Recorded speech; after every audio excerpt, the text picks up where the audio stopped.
So, when I, 29-year-old male, was 21, I got a scholarship to study in Japan. I was a college student in the US. I was very excited to go. However, a girl I was seeing ended up pregnant. We were not together, but were exclusive. Of course, I didn't want a baby with my friend with benefits, and also it would ruin my opportunity to go to Japan. I begged her to have a baby unaliving, since why would any of us want that baby? We were definitely not committed to each other. We had discussed baby unalivings before as many other subjects, so I knew that she didn't have a problem with baby unalivings. However, she decided that she was going to keep the baby. I told her that honestly I didn't want to be a father, but that I'll wait until the baby's birth because maybe I'll feel different then. I didn't change my mind when the baby was born. So we agreed that I wouldn't be an active father, but I'll fulfill all of my responsibilities. I had to cancel my trip to Japan to get a better job so I could pay child support. Thankfully, my parents also helped me, so I moved in with them. I almost had to drop out of college, but thankfully I was able to graduate. I still wanted to go to Japan, so when one of my former classmates moved there to work, I asked him to let me know if there was any vacancy at his company. I got a job there and moved in October 2019. Ever since, I couldn't come back to America because of infection 19, and also because the rhythm of work there is harder, so I was always working and trying to advance in my career. Of course, I continued sending the money for my son. Well, the thing is that I have vacation now and I travelled for Thanksgiving. I arrived here the week before Thanksgiving and my parents prepared a welcome party with our family and friends. They apparently got very close to my son when I was not here and they invited him and his mother. To be honest, I don't have any problems with them, but we don't have a close relationship either. When I went to the backyard where the guests were, I greeted them both, but I was feeling awkward and we didn't talk much. When everyone left, my parents told me off because they expected me to be way happier about seeing my son. We got into a bit of an argument and now my mother and father are upset at me for being so cold. I don't understand why they expected me to be happier. I don't know my son too well and he wasn't very excited to see me either, but it's been far too long and they're still upset, so I need some outsider's point of view since my friends are agreeing with me, but they might be doing it just to avoid arguing with me. Edit. I'm sorry I didn't realise this was not clear in the post, but I didn't kick my son or his mum out of the party. They stayed until the end. I greeted them, asked him about his school and his martial arts classes, and he told me he's doing fine, so I congratulated him. His mother hasn't texted me at all to tell me that the kid's sad after seeing me. Now for a few comments before the update. Comment 1. Not the idiot. Both you and your son's mother agreed that you wouldn't be an active father. You are still sending money to your son, so it's not like you're not helping your son in some way. Comment 2. Not the idiot. They wanted you to bond so much that you can't live in Japan because you will be too far away.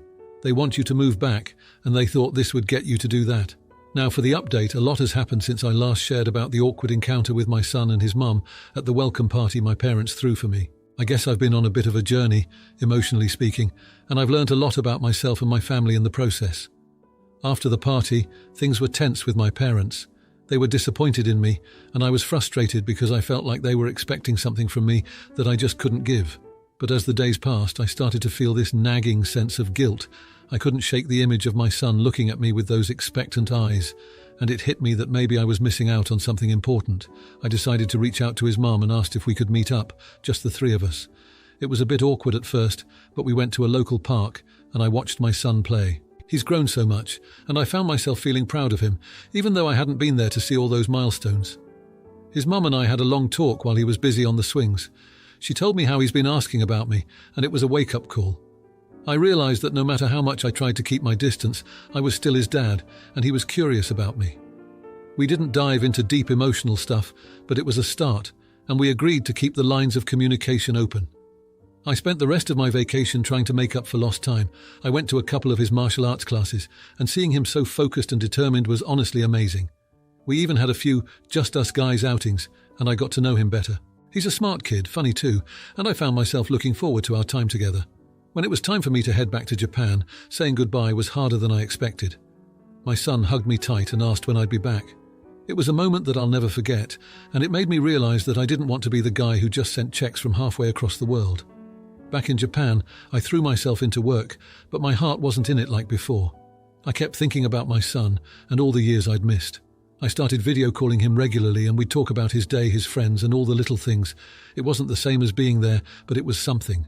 Then, out of the blue, his mum sent me a video of him at a martial arts tournament. He won his match, and when the camera panned to his face, he was beaming.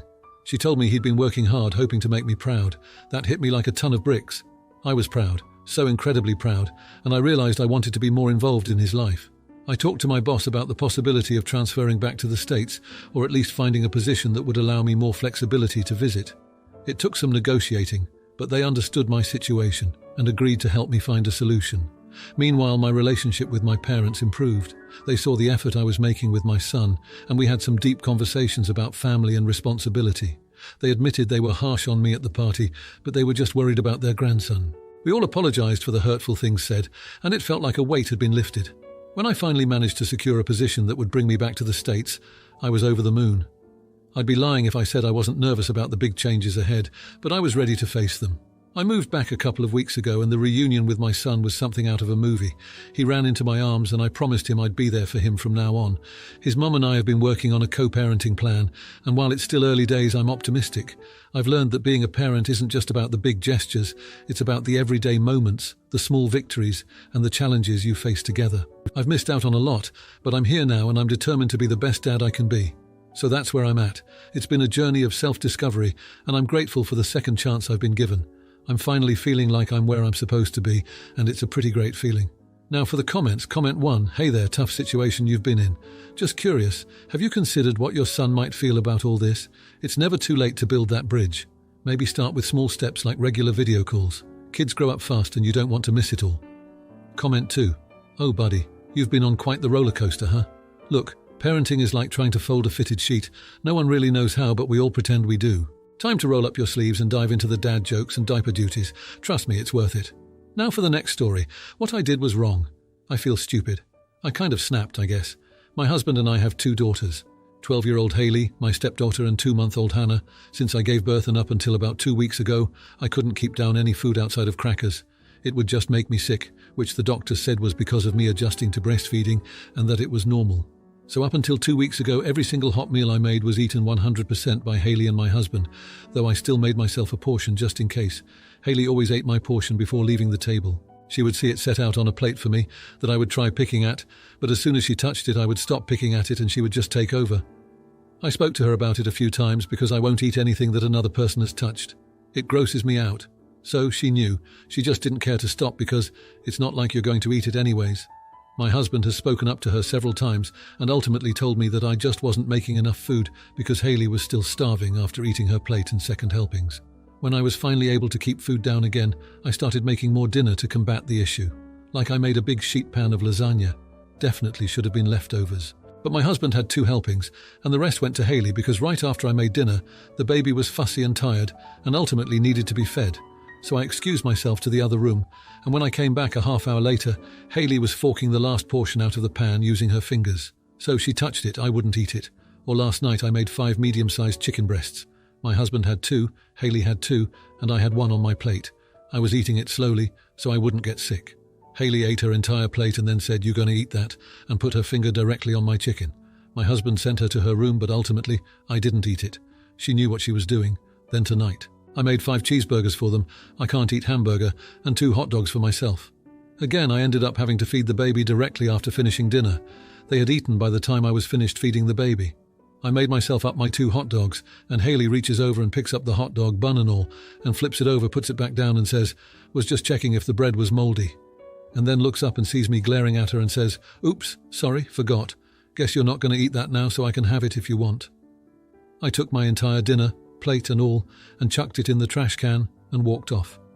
She starts crying to my husband about not meaning to upset me and that she was just hungry. My husband yelled at me for being childish and wasting food and left with his daughter. He said, "Yeah, I get that it's freaking annoying and I reprimand her every single freaking time, but you didn't have to stoop to her freaking level. You're more childish than she is." ETA. It's not just with dinner that this happens. Even when I was eating nothing but crackers, she would still ask me for my food. She eats multiple snacks during the day, as well as big breakfasts and lunches. She's been to a nutritionist and she's healthy. She has a high metabolism and just constantly wants food, as well as bored eats. Never gains a pound though. She's 5'2", 86 pounds. Now, for a few comments before the update. Comment 1. Not the idiot, but you married someone who spawned a child. That he allows this is hurtful. He literally doesn't care. As far as she goes, she clearly has issues going on. See if her school has any counselling services. Man, you married a true-to-heart jerk, though. He's the biggest problem here. Comment 2. Not the idiot. Tonight, fix dinner, remove your portion, and sit the rest in front of Hayley. Tell your husband he can have whatever she leaves for him. Now, for the update. A lot has happened since the last time I talked about the dinner drama at home. I never imagined that a situation about sharing food could spiral into such a mess, but here we are. After the hot dog incident, things got really tense. My husband and I barely spoke for a couple of days. It was like walking on eggshells whenever we were in the same room. Hayley, on the other hand, seemed to be on her best behavior, but I could tell it was just because she was scared of the fallout. I realized that this couldn't go on. We were a family, and families are supposed to work through their issues, not let them fester. So I decided to take the first step. I sat down with my husband after the girls had gone to bed, and we had a heart-to-heart. I explained how I felt disrespected and how my issues with food were more serious than just being picky. It was about feeling in control of something when everything else was so chaotic with a new baby. He listened, really listened, and apologized for not taking it more seriously. He admitted that he had been so focused on making sure Hayley felt included and not left out with the new baby that he hadn't considered my feelings enough. We agreed that we needed to work as a team, and that meant setting boundaries and rules for mealtimes. The next day we sat down with Hayley and laid out the new house rules. No touching other people's plates, no second helpings until everyone had finished their first, and most importantly, we emphasized the importance of respect at the dinner table. Hayley was quiet, but she nodded and apologized for her behavior. I could tell she was sincere, and it felt like a weight had been lifted. Over the next few days, things started to improve. Mealtimes were no longer a battleground, but a place where we could enjoy each other's company. Hayley was sticking to the rules, and I made sure to praise her for it, which seemed to make her beam with pride. But it wasn't just about the food. My husband and I started to reconnect. We made time for each other after the girls went to bed, even if it was just to watch a show together or talk about our day. It was like we were rediscovering each other, and it felt good. As for Hayley, I started to involve her more in the kitchen. We cooked together, and I taught her some of my favorite recipes. It became our thing, and I could see her confidence growing. She was proud of the meals she helped create, and it stopped being about how much she could eat and more about the experience of making it. One evening, about 2 weeks after the hot dog incident, we had a breakthrough.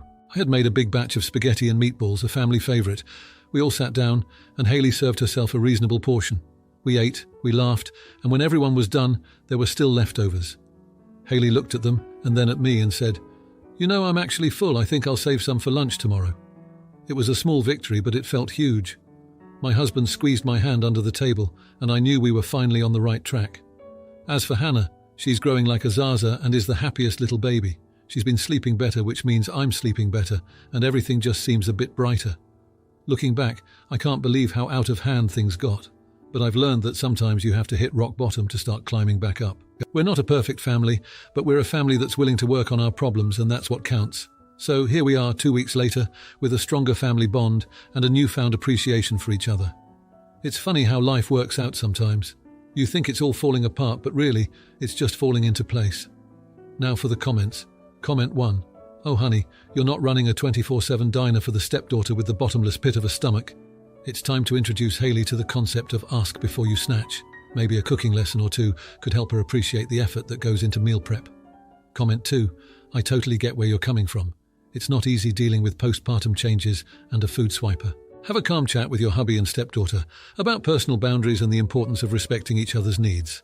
It's all about teamwork in a family, right? If you like this video, you'll probably like these too. Also, while you're here, please consider subscribing. It's your support that keeps this channel alive and allows me to make better and longer videos. Have a great day.